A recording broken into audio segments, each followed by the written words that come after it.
O departamento de Mark Zuckerberg, no depoimento de Mark Zuckerberg num tribunal americano, pode marcar aí uma virada na responsabilidade das Big Techs pelos impactos das redes sociais entre jovens. Caso o júri reconheça a responsabilidade da empresa, a decisão pode abrir precedentes para milhares de processos ao mesmo tempo. Países como a Austrália e a Espanha já discutem limites de idade para o acesso às redes, enquanto aqui no Brasil ainda não há uma proibição geral para entender essas implicações desse caso. Nós vamos conversar agora com o advogado especialista em direito digital, Luiz Augusto Durso. Boa noite, Luiz Augusto. Obrigado por atender o nosso convite.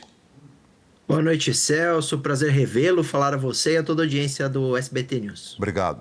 Eu queria que você me dissesse qual o impacto jurídico de uma eventual condenação da Meta, que isso pode trazer para o futuro das redes sociais e para outras empresas de tecnologia. Olha, Celso, o impacto jurídico lá é gigante, né? A própria justiça americana poderá aplicar multas elevadíssimas ou determinar mudanças profundas na utilização da plataforma, na experiência do usuário. Determinações legais caberiam diante desse julgamento. Agora, os reflexos jurídicos desse julgamento para o restante do mundo, ele serve muito mais como precedente ou como modelo. Porque, claro, uma decisão americana não teria efeito imediatamente no Brasil ou em outros países, mas a gente pode se inspirar nessa decisão e começar a demandar a empresa aqui, que já é muito questionada por vários os fatores, né? Seus canais de denúncia, como se faz a análise de conteúdo criminoso, e agora mais um questionamento que é necessário e tem razão, que seria a plataforma ser criada para a dependência. Porque o questionamento, Celso, não seria nem se ela tem efetivamente esse viés, mas a pergunta é: o que faz Mark Zuckerberg, o que faz a Meta e outras Big Techs para impedir que o usuário se vicie ou para colocar um limite na experiência de um usuário que é menor de idade? Esses são os questionamentos que virão à tona, que estão acontecendo no Brasil e no mundo contra essas plataformas, porque de fato qualquer um sabe que elas são extremamente viciantes. Agora, a gente sabe que muitos países têm discutido e até adotado restrições ao uso de redes sociais por menores. O que está por trás desse movimento global e que responsabilidades passam a ser exigidas das plataformas?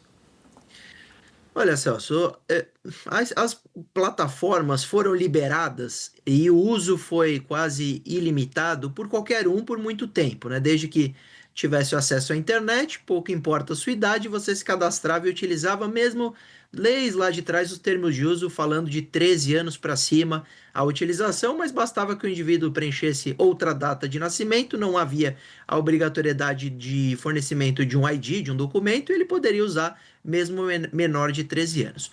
O que o mundo está vendo é que as plataformas elas podem ser muito danosas, não só na questão do vício, mas na questão dos riscos em que um adolescente ou uma criança se expõe a utilizar estas ferramentas. E aí o mundo, em alguns países, tem colocado um limite mínimo de idade, uma regra etária para que aqueles que têm menos daquela idade simplesmente não possam criar um perfil, a não ser que os seus pais criem por elas e liberem algum tipo de acesso com o limite de prazo de uso de tempo limitado, etc.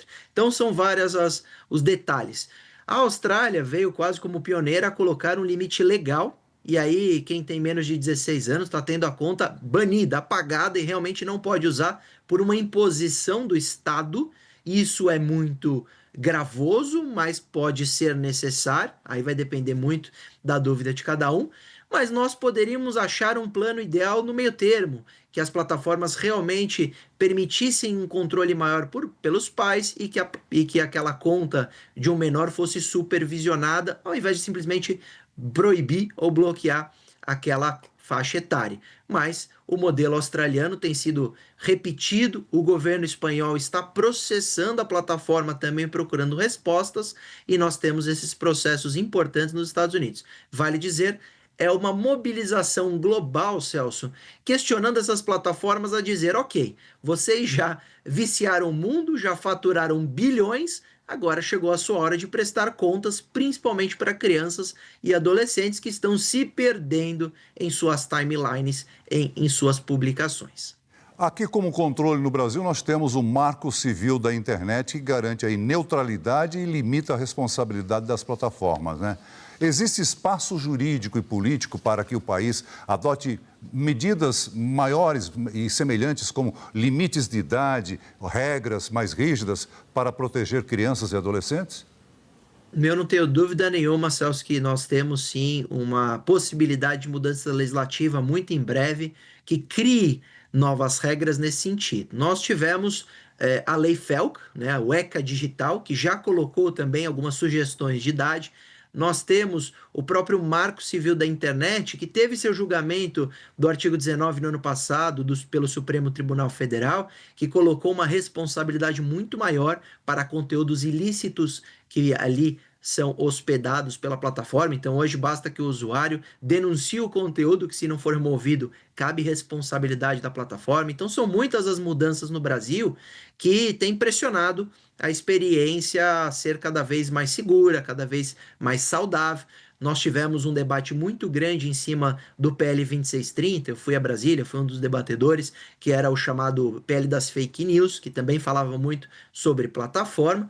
E as coisas, Celso, estão só começando. Os problemas são iniciais, até porque com a inteligência artificial, com a criação de conteúdo falso, etc., as coisas devem piorar bastante. Por isso que eu acredito que, ao notar que os adolescentes estão realmente apresentando uma diminuição de QI, uma diminuição prática quando se fala em estudo, em aprendizagem, em vários detalhes médicos e psicológicos, esses estudos dão base sim para questionamentos ou para mudanças legais do ponto de vista do uso por parte das crianças e adolescentes e limitações, como aconteceu recentemente na plataforma Roblox, que é a maior plataforma de games do mundo, que simplesmente baniu o chat para crianças não se comunicarem para proteger com relação, por exemplo, ao crime de pedofilia, ou crimes praticados por pedófilos. Então, são muitas as questões que rodeiam e permeiam esse tema e que têm pressionado, sim, o Congresso Nacional Brasileiro a também